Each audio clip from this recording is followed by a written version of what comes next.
How many of you has enjoyed this series on telling your story? We've learned all kinds of stuff.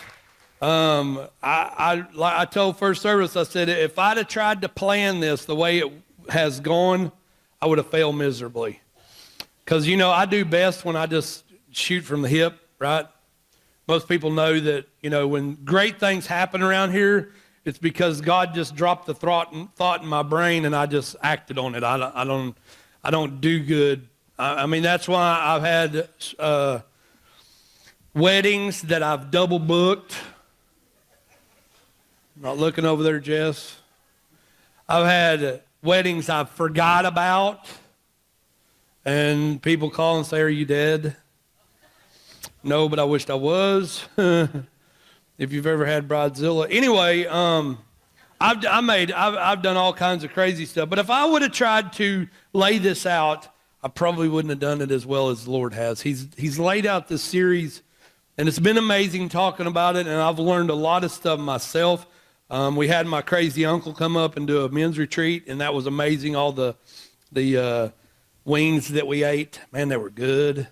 I sinned. Man, did I sin. I mean, bad. They were awesome, though. It was great. But we just talked about sharing our story, and what I learned from Billy that really yanked to my brain was many of us, when we tell our story, we spend about 45 minutes down here saying, man, there was this time, and could you hold my beer? I mean, it was bad. Like 4 guys walked into a bar. You understand what I mean? We tell those stories, and we I don't embellish, but some people do. The Lord is closing her mouth. Anyway, I'm just teasing with her. So sometimes I spend a lot of time down here talking about what I did when I wasn't serving Jesus, and then you have that person that's locked in listening to you, and then you got about 10 minutes of what Jesus did. When in reality, we need to be spending 10 minutes about sharing what God's done. Sometimes maybe, case sensitive. It means if somebody, it just depends. And then we need to spend 45 minutes to an hour and a half just talking about how good Jesus is, right? So and when you meet people, sometimes they've got a certain thing they're really going through the mud, and you can pull that out of your story and say, let me tell you about this little part of my life. When I was going through a divorce, or when I got diagnosed with cancer, or when my husband cheated on me, or my wife left me and the kids, or those things that we're embarrassed of, right? I'm not proud of my upbringing, but I'm okay with it. I hadn't told my story. Tracy and I got to talking. I hadn't told my stories in 8 years. Now, I've told parts of it. When we've used things, and some of it y'all were going through over the last couple years because it just come to fruition. That's a big word, ain't it? Sam, see, I told you I was smart. I'm educated. But anyway, y'all were here for some of the end part of it, and when I tell this story today, I don't want it to glorify Chris. I want it to be able to point somebody to Jesus. Because I believe there's somebody here today, or there's somebody watching online, that they're in the pit. Life's over. You've made mistakes. You don't have no money. And you're looking at life going, is it always going to be like this? So what I'm going to do this morning when I get to it, and if we go over a little bit, are y'all okay with that? Just a few minutes? Anybody in the back? I know this spitting section's okay, but I want my person that needs to be out of here right now to listen to me. Are y'all okay with that? Okay. I want to talk just a few minutes and get you routed into the right path, and then I'm going to tell you about my life story, and it's going to be a little bit long. But I'm not testifying to somebody trying to talk to them about Jesus. I'm trying to tell you guys where your preacher come from. Because 8 years ago, when I stood up in the building that we were in up on top of 5th Street Hill, the reason I told my story, and 2 of my cousins were sitting in the room, and it'll all tie together, but they were there. It was the most uncomfortable time that I've ever had, because it's a family thing. And I told it because I never want somebody to be able to walk in this building, no matter how big Crosspointe gets, and I don't know. So we could be double by next year. I have no clue what he's doing. I'm just having fun doing it. But I don't want anybody to ever be able to walk into this building and go, hey, let's go get a cup of coffee. And sit down with you and say, do you have a clue at how sorry, dirty, disgusting, how awful your pastor was before Crosspointe? I want you to look at him and go, yeah, did you hear this part? You know what I'm saying? Hold my sweet tea for a minute while I tell you some stuff that he didn't tell you, that you didn't get off Hot Topics, or that you didn't hear from some other source. You know what I'm saying? I want you guys to know where I've been, know how I acted, but I also want you to be able to look at somebody and say, you know what? He's got the most beautiful wife God ever created. She was prettier than Eve. And his daughter is the most perfect young lady that there ever was. And they're married and happy today. That's what I want you to tell them. Because I am. I didn't tell one lie in all of that. Let's get back down to business. We talked about evangelism today and how it's joining a conversation that God already is having with a person. Have you ever been in a conversation? We was in one this week at Brianna's Hope, and I can't talk about the people and their names and all that stuff, but I can tell you the situation. I told my story, and it was right. I had my treatment on Tuesday morning. And for some reason, it didn't agree with me all week. I was drunk for 3 days. My head was swimming. All I did was stay at the house and help the guy that's fixing our basement up so we can have a man cave, you know what I mean? But I just kind of stayed at home, and I felt guilty because you guys pay me to do work, and I couldn't. So I come in on Tuesday. They sent me a text and said, preach, if you don't feel good, we didn't realize you was taking your stuff this week, and if you need to skip, we'll handle it. And I said, absolutely not. Because how many of you know what I don't like? Excuses. I heard it. I don't like excuses, so I'm not going to use one. So when I got here and I was telling my story, I caught myself looking at the ground a lot, trying to pause and trying to decipher what I was trying to say next. It wouldn't come. And I felt really kind of ignorant. I went home and told Tracy, I'm like, man, I couldn't drag them words out for nothing. I mean, every time I'd try to talk, I'd look down at the thing, and I know Bob was back there just dying, wanting to tell me what I was fixing to say, but he didn't know what I was going to say, so he couldn't help me that day, and it was just horrible. At the end of the time, I had 2 or 3 people come up and talk to me. And I went and talked to this one gentleman, and I just got to talking to him about life. And he's had a hard one, and he's going through it. And you ever had the Lord just prod you and say, you need to talk about Jesus? And he was prodding me, and I'm like, but Lord, he probably already knows you.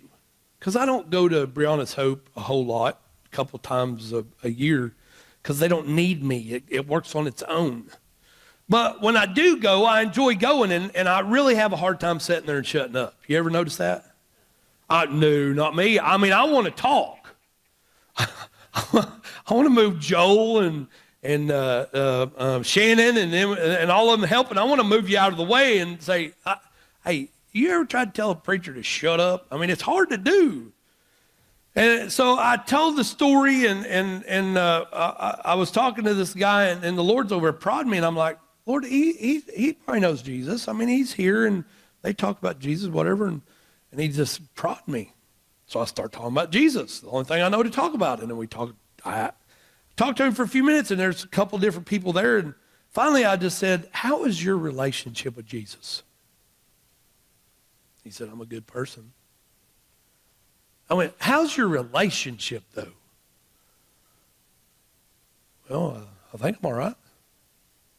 All the key words. I'm like, hey, let's just talk about relationship. And so I started talking to him about relationship, and we started talking about the Bible, and I like to talk about Romans. Anybody like to talk about Romans when you're talking about accepting Christ? I mean, the Romans road, it spells it out. Of course, I don't know the address. I know it's in Romans. I think it's in 10, yeah. But I don't know all the rest of it. So we're walking around the Bible, and I'm just tromping it, like I do. And I'm fixing to go in for a kill shot, and then I back out. And we walk around the Bible a little bit. And in walks this little lady about this big who can screw up more stuff than I can ever fix. Pammy. And Tracy, I already talked to her. She's okay. I'm not going to hurt her feelings. So Pammy come in her bubbly self, she has more fun in life at her age than I do now. I mean, Donnie, bless your heart, you got to keep her there. I promise. She runs up in there, and this happened. The timing was God's timing. He's like, dude, if you're going to walk around that Bible one more time, I'm sending somebody that can get the business done. And she comes up and she heard me say, well, we need to pray. And I'm walking around the Bible again, and she's like, well, let's do it. Where did you come from? So we prayed. He asked Jesus in his heart. It worked perfect.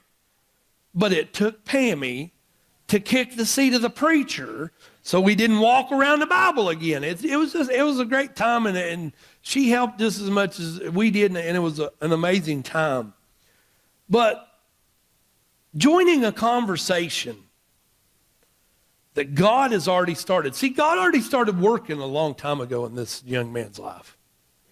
I don't care what he was doing. I don't care anything about anything he's ever done. God started talking to him when he was a young man, just like he talks to all the rest of us. Because God give us free will, right? We can choose him or we can not choose him. God started talking to me when I was a little boy. God started talking to you a long time ago. And maybe, just maybe you might be sitting here and you're like, preacher, I don't need none of that Jesus. I'm okay with that. I don't believe in him. I don't want no part. I'm all right with that too. Because I want you to be a part of the conversation that's right here. And if you don't believe in that conversation, it's okay. We're still going to eat together. We're going to laugh together. We're going to do all kinds of stuff together. And you take your time. Because I'm not going to shove nothing down your throat. But Jesus talks to each one of us. Last week we talked about Peter, and we remembered that we talked about him denying Christ, right? And he was he walked into the city, and this is Chris 101, and he walked up to this 55-gallon drum that had a bunch of wood in it. I don't know what kind it was, but it was on fire. And they was all standing around it, and there's this little young girl, and she was standing there keeping warm, and Peter walked up, and she went, I've seen that dude somewhere. Now, like I said, just read God's word, and I'm going to put a few words in there just for telling purposes. And I can imagine what this girl's thinking. You know, when you've seen somebody, and you can't remember who they are, but you've seen them somewhere. And then it dawned on her. You ever had that light bulb come on? It dawned on her, and she said, you're that dude that's been following that carpenter around, right? He's like, what carpenter? Who? I don't know nothing about him. Jesus who? And before you know it, he's denied him 3 times. Just like you and I have sometimes. I did it in my life. Then he went on and it talked about Peter walking on the water. And we talked about Jesus saying, hey, boy, come out here and see me. Peter looking at the water. Did his feet get wet? Or did he just walk on top of the whitecaps? I don't know. And then one of the most critical times, if you remember in Philippi, when Jesus asked, who do you say I am? And Peter jumped in. He said, you're the Christ. And then Jesus gave Peter the keys to the kingdom because of that statement. And then Peter went on and he wrote 1st and 2nd Peter in the New Testament. And in those books, he's speaking to the church, telling them, you got to continue telling your story. You got to talk to people. You know, I didn't pull you out of the muck. I didn't do things in your life. I didn't set your feet on solid ground for you to stand there like an ogre and not say nothing. Because every one of us can do one-on-one ministry. Whether it's at the gas station, whether it's at your job, whether it's at home, we can do our own ministry. And it's not hard. And some of you just bless me to death because you're so good at it. You go in the back door and they're coming here before they ever know something hit them. Telling your story. Even when it's tough and scary. Because this is important. Everyone believes in that big word that's called evangelism. And I've substituted by telling your story. But we believe in it, every one of us, as long as someone else is doing it. You ever been guilty of that? You ever been guilty of getting behind somebody and say, woo, you're doing a good job. Keep it up, buddy. I'm proud of you. And then he turns around and goes, hey, there's another one over there. Go talk to them about Jesus, see if they're saved. And you're like, I don't know the scriptures to the Romans road. You don't have to. You know, there's been more people saved right here in this room with just telling a story. You know, Biggin starts his out by, you know what? You go to church anywhere? No. Hey, could you go to church with me? Because there's this big goofy guy that usually wears his leathers to church, and he's our preacher. That's how he starts his story. He uses me as a punch point. It's like he's sorry looking. He'd scare you to death. It's like Tommy said this morning, I ain't having that beard. But you can tell your story. And we ended last week with the statement that each one of us should remember, right? This right here is what I want you to leave with today. You don't tell your story to draw attention to yourself. You tell your story to point people to Jesus. So after you hear my story today, and you might need a few tissues because it gets a little hairy every once in a while, but after you hear my story is not used to do anything for me. It is to glorify Jesus and what he's done, what he's brought me through, and what I have today. And I wouldn't have today what's sitting on the second row right here that's prettier than anything if it hadn't been for Jesus and him allowing me to accept that free gift of salvation and forgiveness and understanding. I wouldn't have what I have today. And that's what I want for you. Because there's probably somebody sitting here or listening today that's been through the mud or sitting in the mud, been divorced, lost a parent, lost somebody you loved, and you don't know how to deal with it. And I want to tell you, not being too straight, but if you'll deal with it today and lay it right here, God will give you that sense of excitement, and you can start reaching other people saying, you know what? I lost so-and-so. I got divorced. I lost my kids. I've done this or that. I spent time in prison. But let me tell you what Jesus has done since I let him have every bit of it. Look where I am today. Because there's people in this room that you don't know that come to this church and didn't have a car, didn't have a job, didn't have food, and we give them food and we prayed for them and we kept them uplifted. And today their kids are okay, they got cars, they have food, they have a job. they're doing great, and it's all because they allowed us to tell them about Jesus and what he can do for you if you allow him to. It's amazing. This week I'm going to tell you my journey. Like I said, it's been 8 years. I'm going to apologize to my wife because this makes her, and Hunter was here this morning, and I felt sorry. I was glad one of her friends were there, but my story's not positive when it comes to them too. Because my wife swallowed a lot of crap in giving me that first shot. Most women, you wouldn't even look at, you would, who, huh, whoa, I ain't going there. I don't need that. I don't want that. You've done made your choices and I ain't handling it. But she didn't. You know, I was eating Mexican food. I want to tell one story before we get started. I was eating Mexican food this last week with a couple of our ladies, and we were just talking about stuff, how God was working and what he was doing in our lives, and talking about Atlanta and what God was going to do when we got back. And I mean, we were excited. I was probably talking like last night, eating dinner too loud, and Tracy would have been going, shh, you're scaring the people in the restaurant. I don't care. I'm paying to be here. I'm going to eat my food and tell my stories. Need a little banjo. Ding, ding. But I was telling them, we was talking and telling them stories, and this lady walked up to me. Now, if you've ever been around me, there's been enough stories in this town. I never know if I'm going to get cussed, if I'm going to get somebody say, I love you, we watch you on TV, or you need to leave town, or you need to shut that biker junk down. I mean, it could go any direction. And so when she walks up to me, she looks at me, and there's that split second of, I don't know you, but you know me, and we're a happy family. I don't know.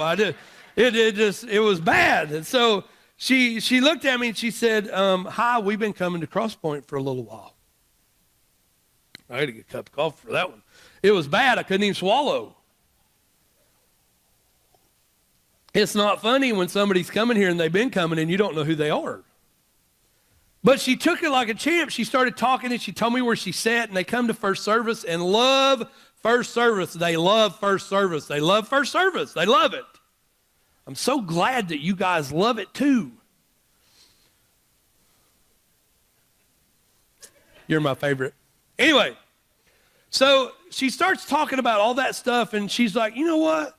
You know, I really, when we first come, and I really understand why you play a country or a rock and roll song. I understand why you play that first song every week. And you know, there's a lot of things we do around here. That smoke machine, y'all heard about that? You're going to see it one of these days. There's a lot of things we do, and I'll be honest with you. I was raised in a traditional Pentecostal church that would not. They do now. They love us. They call us a Baptist church, and they support us sometimes. And they give us vans and all kinds of neat stuff. But I just wasn't raised where none of this stuff's okay. Tracy was raised Catholic. I mean, you don't talk in a Catholic church, much less drink tea or pop or have a mop bucket when somebody dumps it over here. Tina, you go get it and mop it up. And when that lady started telling that story, that's one of them things where I was sitting there listening to the story just ecstatic, because it lets me know that we're on the right path, that we got the right thing going here, that we're not plumb off in left field just because we want to be different, but we got people that. And she went on to talking, and she said, I got a family member, and I told them, I don't remember what their song, but she's like, I went and told them, and they said, if a church can play that song for their first song, I think I could go listen to that. It makes everything work. It makes you understand that, okay, Lord, thank you, we're still on the right path. It was amazing. And Oh, now, and as she talks, she's like, I'm fixing to get involved in this ministry and that one. And we talked about the 6 months of just sitting, soaking, and bonfires. And I mean, just had a great little talk with her. And it was very encouraging. And she didn't talk a long time. And then she was gone. And then we had something to talk about again. And I was loud again. I'm like, woo! Praise Jesus. You know, I didn't want to do that because I have them all looking at us. But it was just like that little story. I want to ask you this morning, do you recognize Jesus out of context? I'm going to let that soak in for a second. Do you recognize, Jesus out of context? Do you recognize what Jesus is doing in, semicolon, I'm getting educated, an addict's life as he's knocking on their heart, trying to change their life? Do you recognize what Jesus is doing in a husband's life that's having an affair on his wife? Do you recognize what Jesus is doing in a young adult's life as they're trying to figure out how they can adult? And that's tough. Or how about someone right here today that's sitting here in church and you might be wondering why you're even here and why you even come today? Do you recognize that Jesus is working in their life? Do you know what Jesus is doing in people's life? It's hard to see. We ride with people that don't even believe in Jesus, don't want nothing to do with Jesus, but when they call, we're there. We ride with all kinds through the year. You guys are around them. We have different events. We go and go when there's a catastrophe in another state. And we don't worry about who they are, what they believe, who they serve. We serve them. Just like I talked about, that's the only gospel that they may even see, because they sure won't read the 4 that we have in the Bible. I want you to listen to me this morning. The biggest fail when Jesus was on this earth was the religious leaders. And guys, today we cannot get consumed with religion. We got to be consumed with a relationship.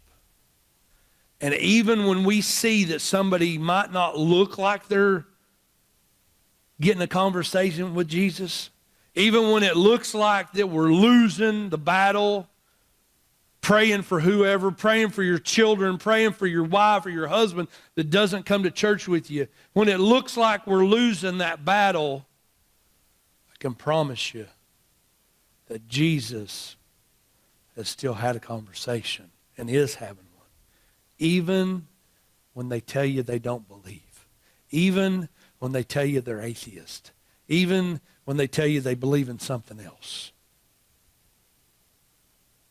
If you're a mom and dad, if you're a husband or wife, you cannot quit praying even when you can't see what Jesus is doing in their life.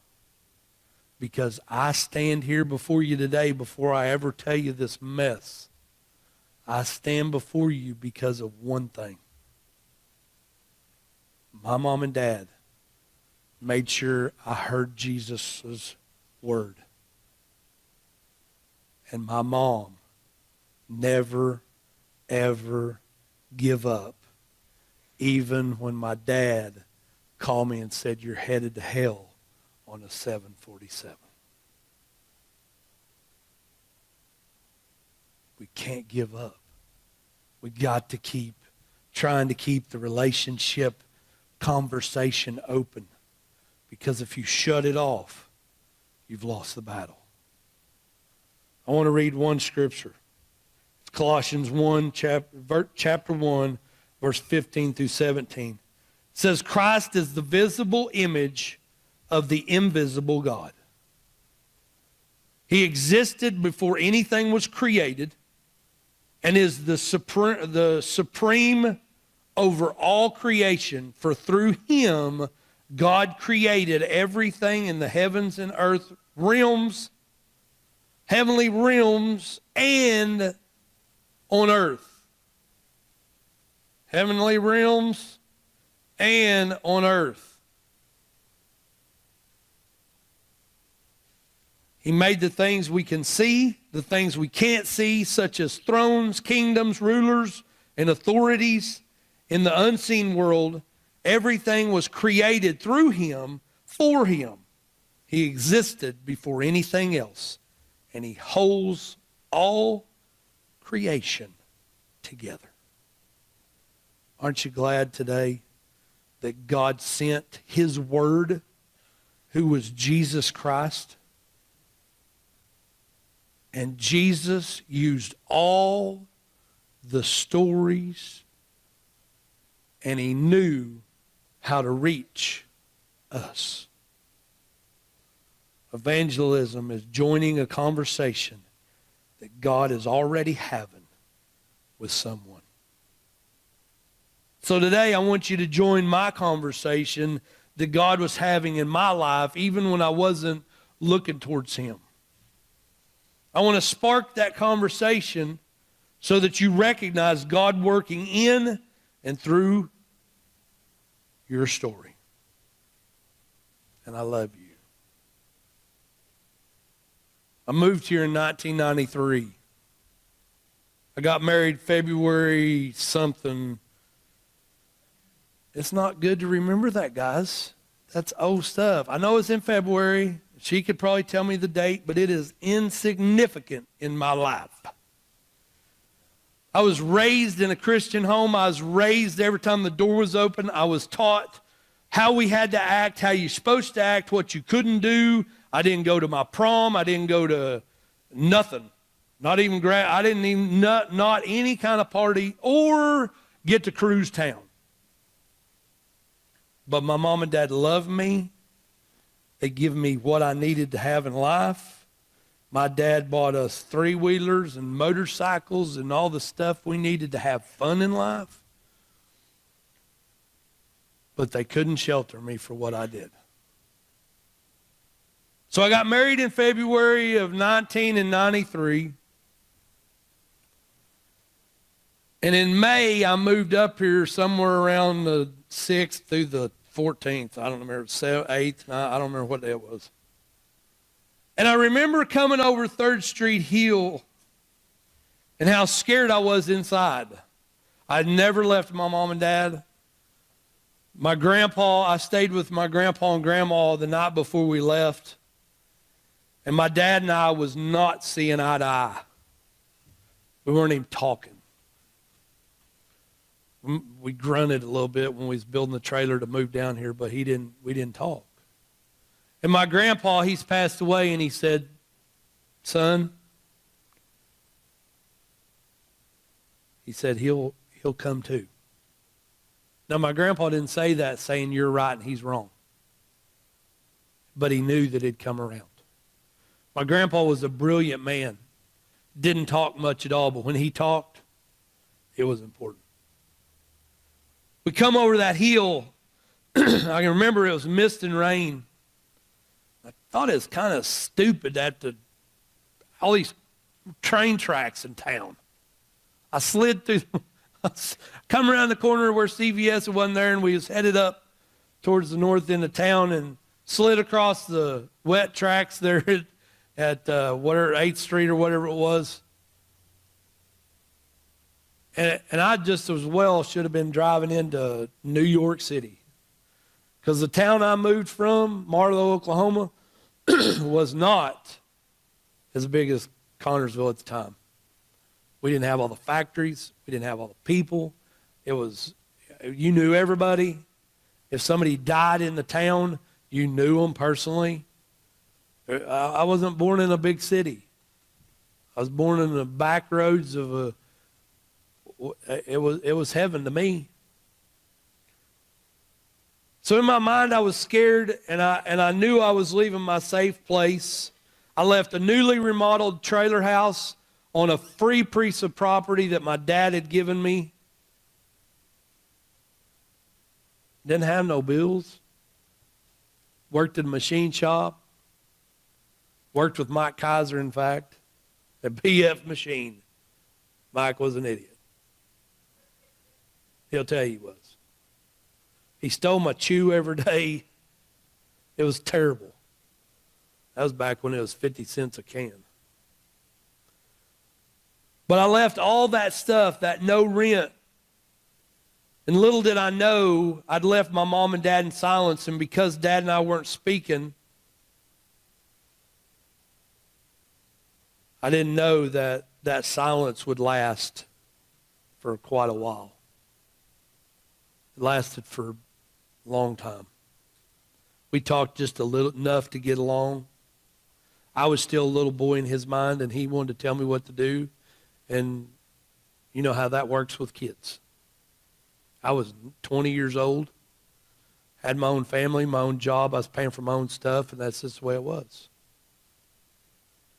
That night when we come into Connersville, I went up to my Uncle Mike's house and my aunt's. We had to stay there 2 weeks before we moved into the apartment complex at Fayette Apartments. Never had I lived in an apartment complex. What do you do with your dirt bike when you live in an apartment complex? I fired that dude up in the parking lot, and they're like, "Sweet Lord, who just moved to town?" I'm like an Okie, as I did wheelies in the parking lot.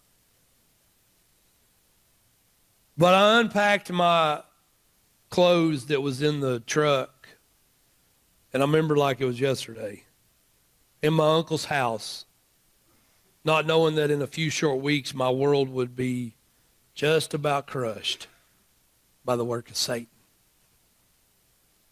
You know, aunts and uncles that are here,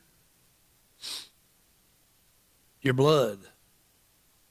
Blood, we got each other's back, right? I mean, if your family here, we'll walk through tall flames to help one another out. Well, at the time, I didn't know anything like this ever even existed. And I thought the family had my back. I worked at H&E Machine. Well, I couldn't figure out why we always fought. And one of the things that we fought about all the time was money. Of course, I didn't have none. Made $5.50 an hour. I can remember buying her a bag phone one time. You remember those? The old bag phone. Unzip that dude because it's ringing. I mean, I thought I was on Hawaii 5-0 or something. You know what I mean? Hey, Dano. You call people you didn't even need to talk to. That's costing you 75 cents a minute, stupid. Hang up. Why didn't we go back to rotary phones? Life would be so much easier. Life continued to spiral out of control. For whatever reason, I had my head buried in the sand. I mean, I had people tell me a couple things, and I'm like, you know, you've lost your mind. You watch too much Jerry Springer. You know what I mean? You watch all that cheating, and that's got in your mind, and you're messed up. But my uncle, when I went to work for the machine shop, I'm not a lazy person by trade. I'm not. I got to have something going. Ask my wife. I got to have something going all the time. That's why this church works well for me. Because I can dream up some stuff that'll take us 6 years to fix. You know what I mean? I mean, I'm about reaching people, and I don't care if we got to work day and night. I got enough people that love me. We're going to get her done, right? And I love you back. But I was working 50-plus hours at that machine shop. As he called it, opportunity to make good money, while he quickly began an affair with my wife of only 3 months. Now, your wife. and your uncle. My wife, or my uncle, was 45 years old. I'm 46. I can't imagine. My mind won't even go there, how that happens. The affair continued the entire length of our marriage. I was told multiple times by everybody going what was going on. And I defended him till about a year and a half ago.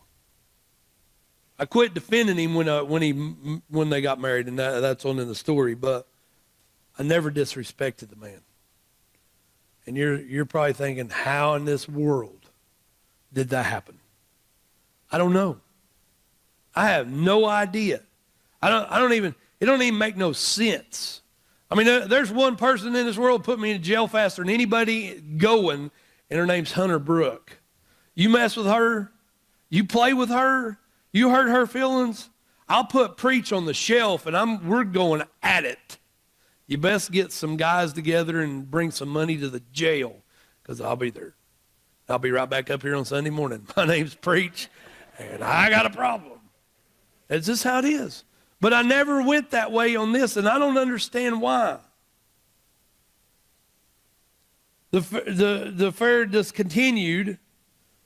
My marriage lasted 6 years, and I brought 3 beautiful kids home from the hospital. And I loved them more than life.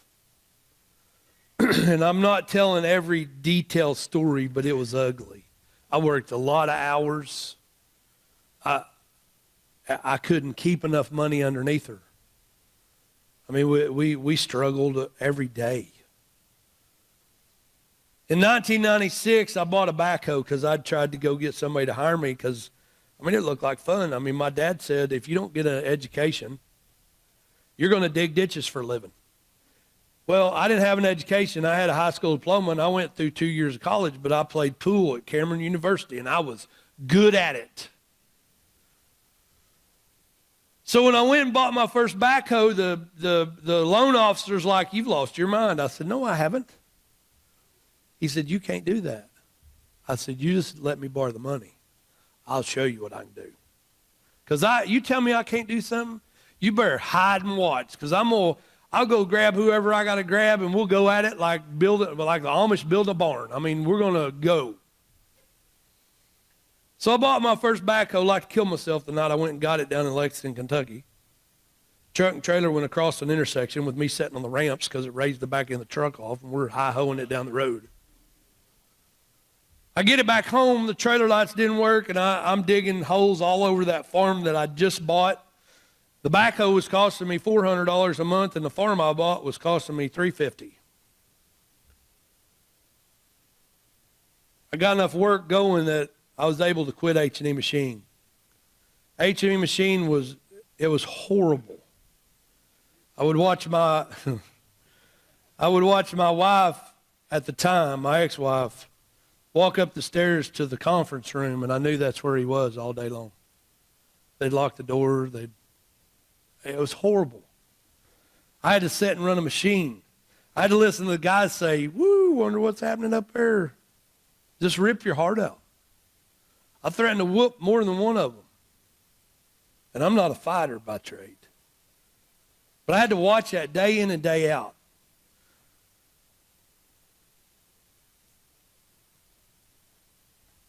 I worked enough that I was able to go full time and quit the machine shop. Like I said, my wife spent more money than I could even make, and my uncle started bankrolling her. I'd come home and we'd have something new. That farmhouse, I come home one day, had new carpet, new drywall, new furniture. I'm like, that was kind of before the lottery, I think. What did we win? I never did understand that. But what was happening was,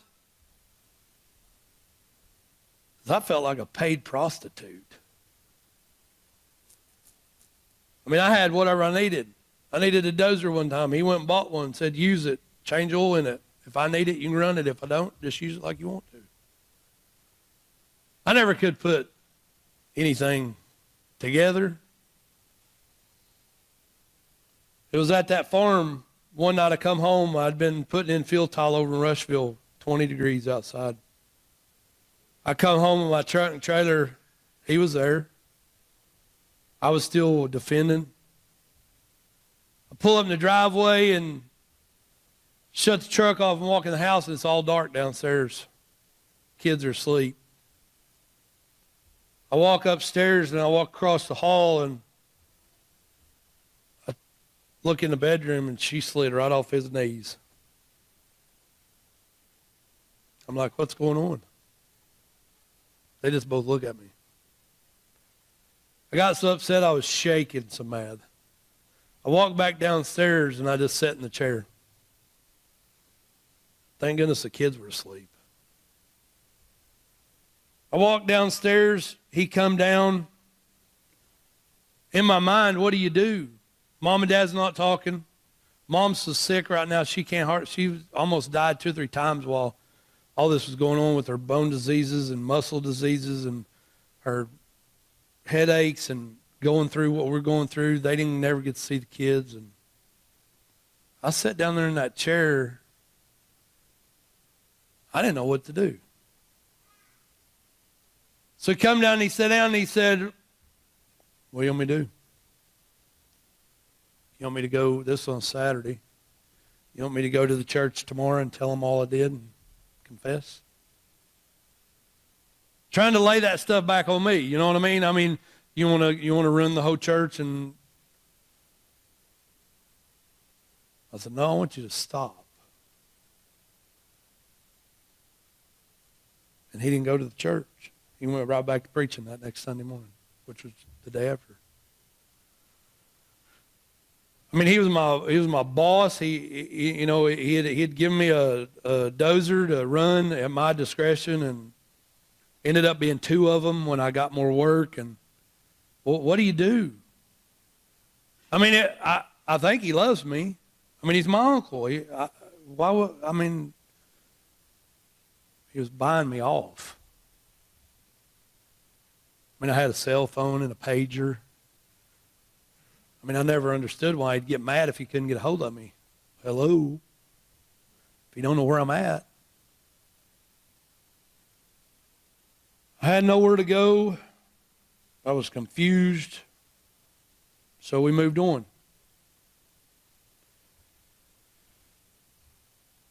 So he didn't confess a word to his church. Of course, I didn't press him to, and I wasn't going to be responsible for running a church. I don't even know what I was thinking. I mean, he was in the house. I should have just shot him, probably. In 1997, we sold the farmhouse and was going to move to town. I made $122,000 off that sale of that house, and not one penny of it do I even know where it went. Him and her took the money. Cashed a check, told me they was paying bills. In 1997, we bought the house in town and bought it at a bank repo, and things continued. Continued to get ugly and nasty, and my aunt, she was throwing a wall-eyed fit, calling my wife at the time all kinds of names, which she had every right to do. And, and I was still trying to defend them because they said nothing's going on. They continued to lie about sleeping together. And right at the end of 97, I just bought a brand new backhoe, paid $64,000 for it. Man, I was proud of that machine. I still get to run it today. It's still in town. But I bought that machine and I landed a 60-lot subdivision in Greensburg. Another pastor had called me in Annapolis, and he said, you can do this whole thing, time and material. The sewers are 22 foot deep. There's 60 lots. I'd never done anything like that, but I took the print and called the concrete company and started getting manholes, and I taught myself how to do it all. Struggled the whole time. She'd come over every Friday, and I'd give her a $3,500 check just so I could get her to take care of the kids and pay the mortgage, which I got called later and it was being foreclosed on.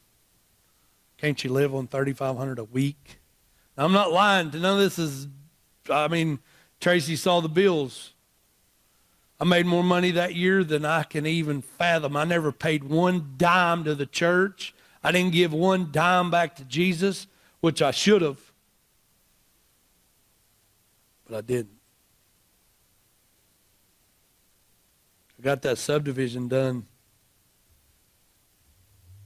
Turned out good. Learned a lot of stuff. But at the end of 1998, I went to her and I said, listen, I know you guys ain't doing nothing. All you done is kiss, because that's all they told me. Caught her twice, once in the apartments and once at the house. My mother-in-law called me, said, you need to get a hold of my daughter. I'm like, who does that? Anyway. I sat her down and I said, I'm going to come home one day and I'm going to be done. Because it takes me a long time to push me. I got patience.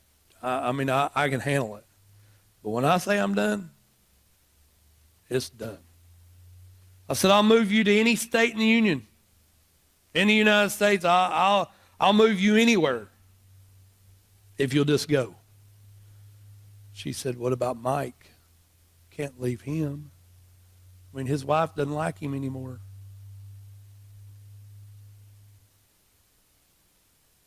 So she come up pregnant with our third child. Beautiful baby girl that was born in 1999. I made one boy and two girls.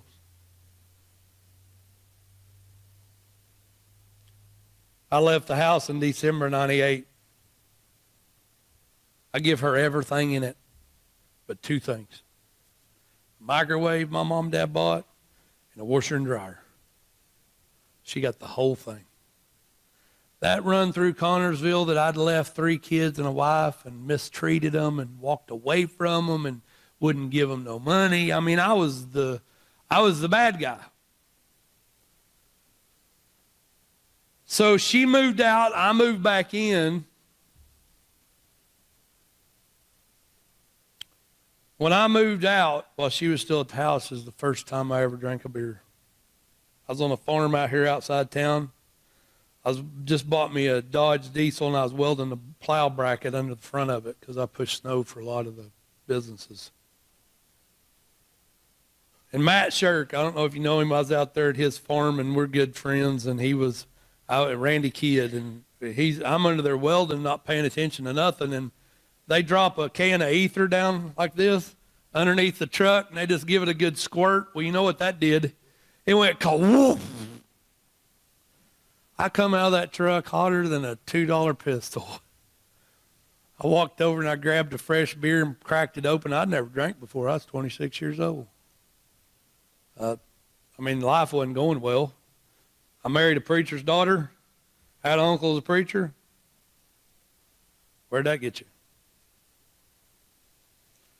Right there was when I drank my first bottle, and that bottle turned into cases, and I was drinking a lot.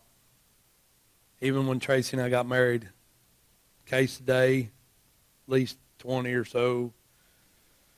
But I was functioning alcoholic. My uncle and Lisa drew up a divorce when I was living in the house in town. They drew up the divorce and I signed it. And I paid $1,000 a month of child support. Now, sometimes I couldn't pay it, sometimes I could. I give what I could and whatever. And that, all the time, my uncle's like, you got equipment, you can make it.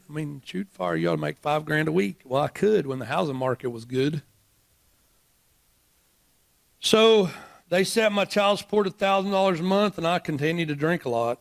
And in September of 1999, there's a lot of stuff went on. Car got repoed. I was too drunk. I told the guy, back the wrecker in here, and I'll help you hook it up. It was a great day. Tracy probably remembers she was there. She's like, sweetheart, we're paying on that. I'm like, we don't need it. Just full of old memories. They repoed it, sold it, and I ended up having to pay the rest of what it was worth. It was a great deal. My dad told me never, never, never, never file bankruptcy. September 99, I was on a blind date at a close friend, and I did all his digging, and he was building houses, and we was out there, and we was in the garage.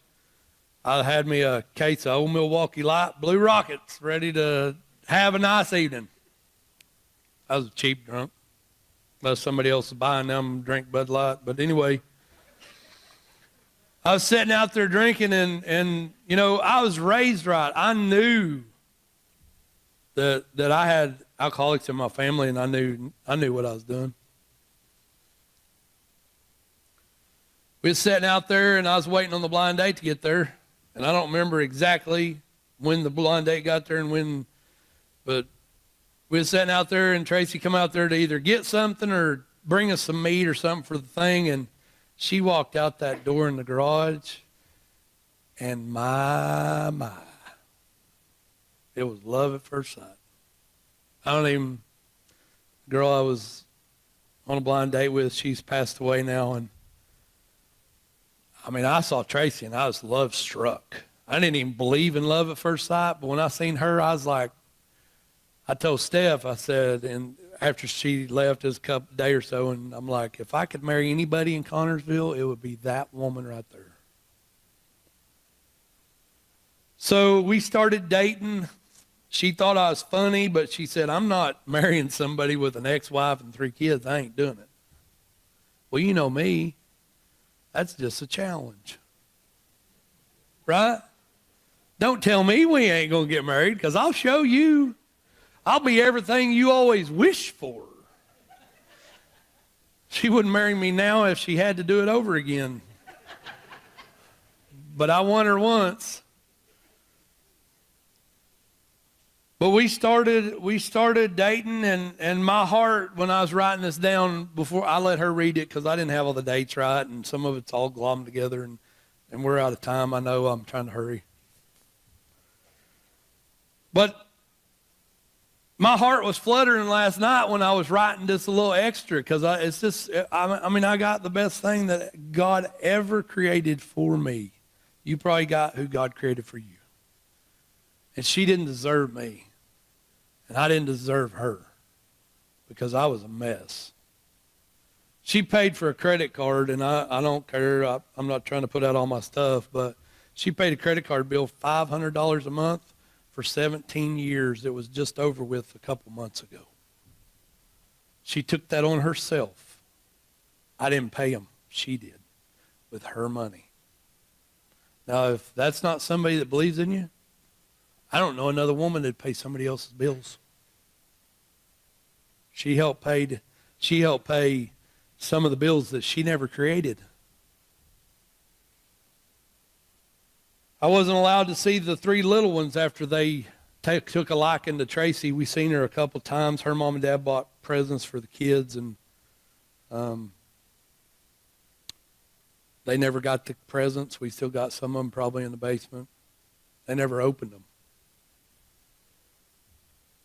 Christmas in '98, I spent Christmas sitting in my living room by myself with everybody else having Christmas dinner, having Christmas trees. Mom and Dad's down in Oklahoma. I just spent it by myself. That was tough. Talk about feeling like you lived wrong. It was hard. In '99, God brought me my best friend. Tracy and I started dating. And going out on dates with her, it would clear my mind just like getting on a Harley and just taking a 1,000-mile trip. It was just amazing. I acted like I had a lot of money. I had her convinced that we could do anything we wanted to do. Bought her a ring with an advance on a job, and then had to do the job for nothing. Some of y'all might have done that before. But over the next few months, I had to sell the house that I moved back in. Tracy had been there. We were getting a wedding together, and my uncle convinced me to buy my ex-wife a new Jeep, and she had signed her name off the house. And when she signed her name off the house and I bought her that Jeep, it just put me in deeper stuff, and I had to pay somebody $1,500 just to buy the house. All in the name of, I got you, you're good. This is what you need to do. You know, you left your 3 kids and your wife, and this is what you need to do. I got married in 2000 amidst a bunch of chaos. I can't even, if Hunter tried to do this, Lord help me, because somebody's going down, and it ain't her. I shut my excavating company down. I went to work for Coon Excavating. Me and Jeff worked for many, many years, and over the next 17 years, Tracy and I paid off hundreds of thousands of dollars, including to the IRS and otherwise, that she didn't have to help me, but she did anyways. In 2002, Hunter Brooke was born, and my drinking days ended in 2004. I've been sober since 2004, and God took it away from me.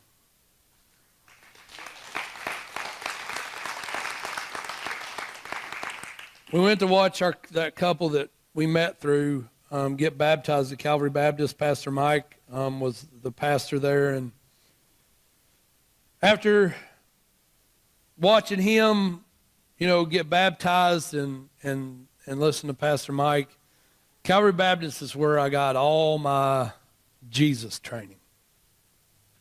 Pastor Mike was a great man. He was a soul winner, and he lit that fire that's in my stomach every day I wake up now. He's the one that lit it, and it's never went out. After getting sold out for Jesus, my uncle come to me later that year. We was in a small group, and I had to miss the small group on a Tuesday night because he wanted to talk.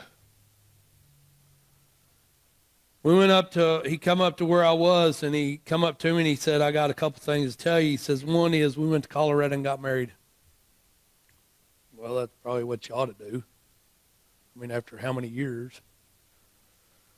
He said, second is, he said, I won't allow her to take you to court and ruin you if you'll sign your 3 kids over to me. I didn't have no money. I like that. I like that. That was good. It was bad. I signed them over that day. Tracy and I just went to the doctor and I'd got fixed because we thought Hunter would have 3 kids to play with growing up, and we couldn't afford any more than 4. So they got married. They adopted the kids. He threatened me. I asked him about it, and he don't remember it. Doesn't think it happened. So I've lived with guilt for 22 years. Even when we started Crosspointe, I lived with that guilt. And you guys have no clue the guilt that I've lived under leading this church and knowing that decision I made back then. We began Crosspointe in 2009 after I surrendered to Christ, and I laid it all out. And, Lord, if you want me to start a Bible study, I'll start it. Starting the church is a whole different story for a different day. And here we are 10 years later, almost 10 years. December will be our 10th birthday here at Crosspointe, and as you can see, something's working. That's where my God story starts, is when we started the church. All that other stuff is, I don't even know what that is. And there's been a lot of stuff happened since then.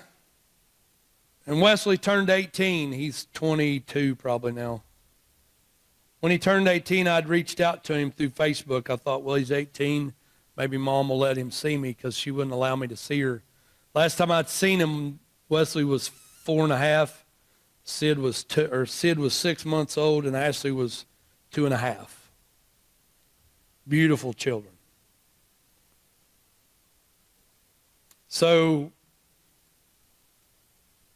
Long story short, many months later, Wesley agreed to meet me. I didn't know when he was coming. I was sitting in my office up front right here in this building, and I got a call. And he said, I'm in the parking lot. Who are you? I'm Wesley, your son. He come in and sat in my office, and you can imagine the tears that went on. And I said, Wes, I know you've heard a lot of stuff about me. And I said, I don't want to try to muddle through all that. I'm not going to try to defend myself. When you go out there into that church, I want you to ask anybody in that whole building who your dad is. That's what I thought. Who your dad is. And I said, they'll tell you who I am. Now, there's probably a couple of you who's got a distorted view of me, but I was hoping he wouldn't find you. But I know most of you like me, right? And over the next few months, it turned out that I was allowed to see my other two little girls. And as fast as it started, I even sat at the table one day with the kids and my wife looking at me, and I bought everybody's dinner. I paid for my ex-wife's dinner in front of my wife. She's had to swallow many times through this whole mess. Some of you remember the kids coming to the church and sitting on the front row with Tracy and I, Hunter's beaming ear to ear. I bring my middle one up. She was graduating. We went to her graduation, which is a whole different level of, I don't know, feeling like you're not a part. I give her a Bible, had her name on it, presented it to her from you guys. I mean, I thought things were going to start going. But those relationship plans quickly were crushed by a vindictive young lady. Lots of events, too many to say here today. There's been a lot of stuff happen. And 8 or 10 months went by, and that's going to bring us up to probably last year, about middle of summer, I'm guessing. I don't know. The kids decided they wanted to know who Dad was. Now, Lisa and Mike had an affair since 96 and a half, up till they got married. So one by one, the kids got a DNA test. And last year, midsummer, I found out all 3 kids were birthed and were Mike's children. Now, I had paid for their raising. I had looked at them, and they made me pay child support. I'd spent 22 years feeling like I was the sorriest piece of dad that there ever was alive. Even when God was blessing this church, I carried that. I can't even explain to you. My heart's pumping fast right now because I can't explain to you the failure I thought I was. And there you go. Now, as I close, I want to talk about Hunter just a few seconds. I raised Hunter believing that she had siblings and that one day she was going to be able to have them. And when Mom and Dad's dead, she would have them to talk to and be a part of.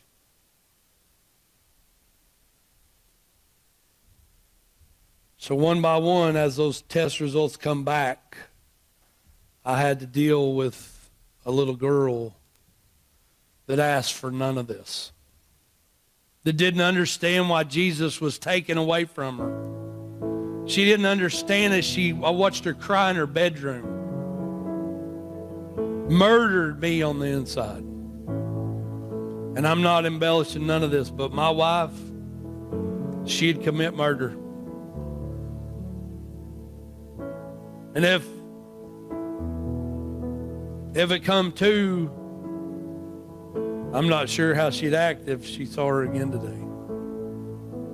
You know, Tracy had a guy that left her just being married 6 months so he could go play the stock market. That's the best decision he ever made, babe. And I know that Jesus doesn't like divorce, but that's the best thing that ever happened to me. Hunter and I have prayed many times. We're really close. We've rode many miles together, thousands of miles. So as those results come in, I had to look at my daughter and tell her what happened.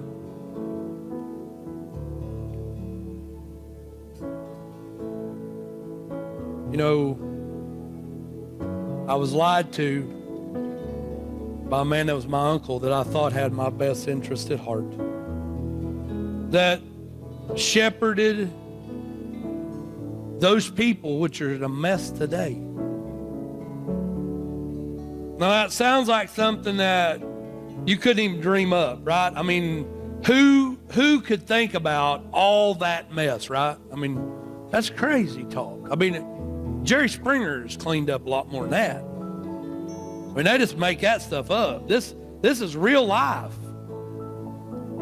You know, he's given me a testimony of God's grace and mercy, a wife that serves with me every day that loves Jesus, a beautiful daughter that loves Jesus and loves me. I was a part of her birth, and I'm her biological dad.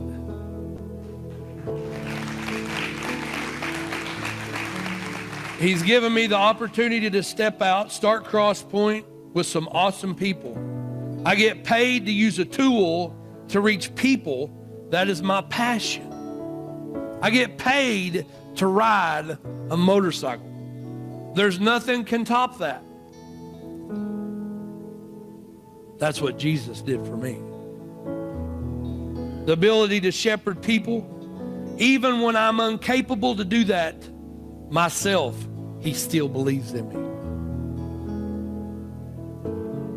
1 Corinthians 2, chapter 2, verses 1 through 5. And I'm going to have Kyle play a special. But when I first come to you, this is Paul talking, dear brothers and sisters, I didn't use lofty words, impressive wisdom to tell you God's secret plan. For I decided that while I was with you, I would forget everything except Jesus Christ, the one who was crucified. I come to you in weakness, timid and trembling, and my message and my preaching were very plain. Rather than using clever and persuasive speeches, I relied only on the power of the Holy Spirit, and I did this so that you would trust not human wisdom, but in the power of God. Now, I told you to remember something when we started. I want to go back and I want to read it to you one more time, and I want you to listen to me, because I don't need your sympathy. I've met hundreds of people that a divorce has ruined their life. A death has ruined their life. A sickness has ruined your life. A spouse, a child. I could go on and on. But the only reason that I stand before you today and I'm not a bucket of tears is because I serve a Jesus that if you'll surrender your whole life to, and you'll give up your whole life, and you'll come down here and you'll lay it right here, it don't matter what happened in your life. He can restore anything, because what I have is just as if I was married one time. Now those 3 kids, I love them. If they want to come around, I'll love on them. I told one of them months back, you can call me Dad. I know that's not right, but I'm not going to, it's okay. They have chosen not to, and that's fine too. But if they need me, I'm there. Because I'm the only source of stability that they have. I'm the only truth that they'll ever hear, because I'm not doing it for myself. And guys, you've went through some trash, and you may have been somewhere in your life, and I had a hard time getting up here and talking about this again. Not because I'm embarrassed, but because you can't think this stuff up. I can tell you that your problem won't top mine. It may equal it, but it won't top it. And if you will surrender and you will serve Jesus, who cares if you're once saved or always saved? Who cares if you speak in tongues? Who cares if you want to take communion every Sunday or it's not right? Who cares about all that stuff? Crosspointe is a place that you can serve Jesus and you can call yourself whatever you want to. You can be any denomination you want. You can even ride a Honda.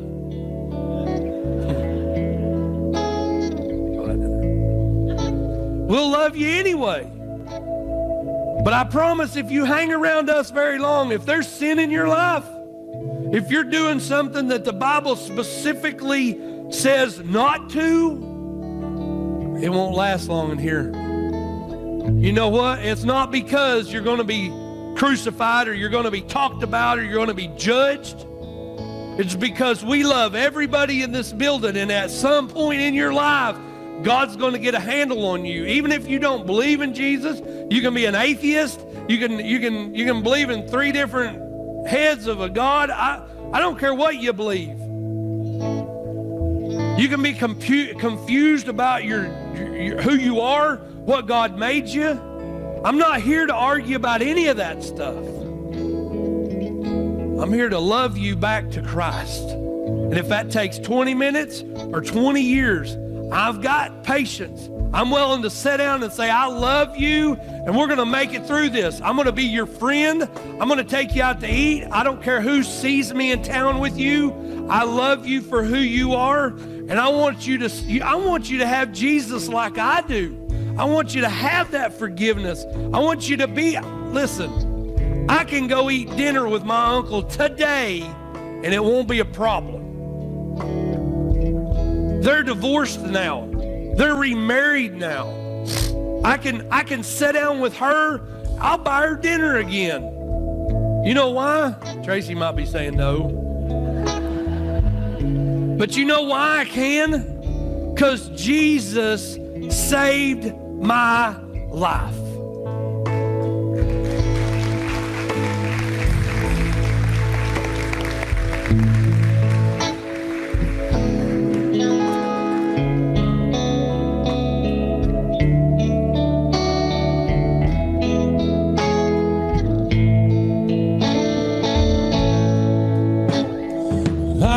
Grew up believing at any moment we could lose it all, and at the drop of a hat God might turn his back and move on. A lot of us feel like we blew it, feeling like we're just too far gone, but I want you to know there's still a hope for you now. No matter what you've done, you can't erase his love. Nothing can change it. You're not separated, no matter what. There's never been a better time to get honest. There's never been a better time to get clean. So come as you are, run to the cross and be free. Oh, be free. No matter what you've done, you can't erase his love. Nothing can change it. You're not separated, no matter where you run. He's always holding on. You're still a daughter, you're still a son, no matter what. Oh, no matter what. Don't know what you've been taught, don't know what you've been told. All I know is my God will never let go of you. No, I don't know what you've seen, don't know what you've been through. All I know is my God will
There's never been a better time to get clean. So come as you are, run to the cross and be free. Oh, be free. No matter what you've done, you can't erase his love. Nothing can change it. You're not separated. No matter where you run, he's always holding on. You're still a daughter. You're still a son. No matter what. You're still a daughter. You're still a son. No matter what.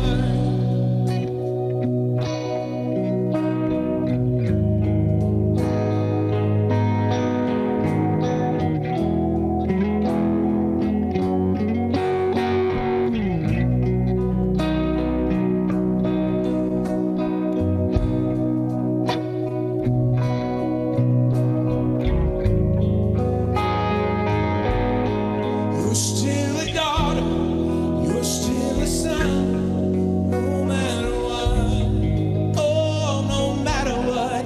You're still a daughter, you're still a son, no matter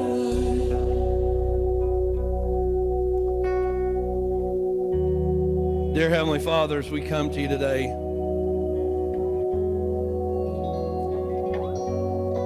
God, I don't know if everybody come down that should have been here today. But I know I want to thank you for what you've done in my life. All those years, all that stuff was going on, even when I was running, and you were still having a conversation with me. You still, in moments of my life, broke my heart. And God, ultimately one day you broke my heart for what breaks yours, and that's people. God, you put my life back together. You set me on that firm foundation. And God, for that I can never say thank you enough. And Lord, I ask right now, you know who's sitting in this room that needs to let go of something. It may be something that is catastrophic, just like what was going on with me. But God, I would have never found that peace that the Word says passes all understanding. I'd have never had that if I'd have never let go. If I'd never let you take control. And God, for that, I'm grateful. And Lord, if there be somebody here today that doesn't know you, that hasn't let go, God, I pray that you let one of us have that conversation with them like I did in the center, in the garage part of the church. God, you can save people any place you want to. And Lord, I asked as we look towards this year, God, that you use me and everyone sitting here in this room, everybody that's on Facebook, God, that you help Freedom Biker Church in Oklahoma reach people for you, that you blow up their church, that you give them their new building, and God, that you are the one that we are pointing people to. God, we ask these things in your name. And everyone says, amen. Just real quick, I'm super glad. Thanks for giving me another, I don't even know how much time, but thanks for listening and giving me that time. If you come prepared to give, we don't pass the plate. Back in the back is a saddlebag. In the left corner is a computer. If you want to partner with us on some of the stuff we need for the band and the sound system and the lights, please don't forget to pray about that. If you want to be in one of our Bible studies or our small group, if you will look up on the screen before you leave, it'll all be out there. You guys have a great week, and we will see you next Sunday.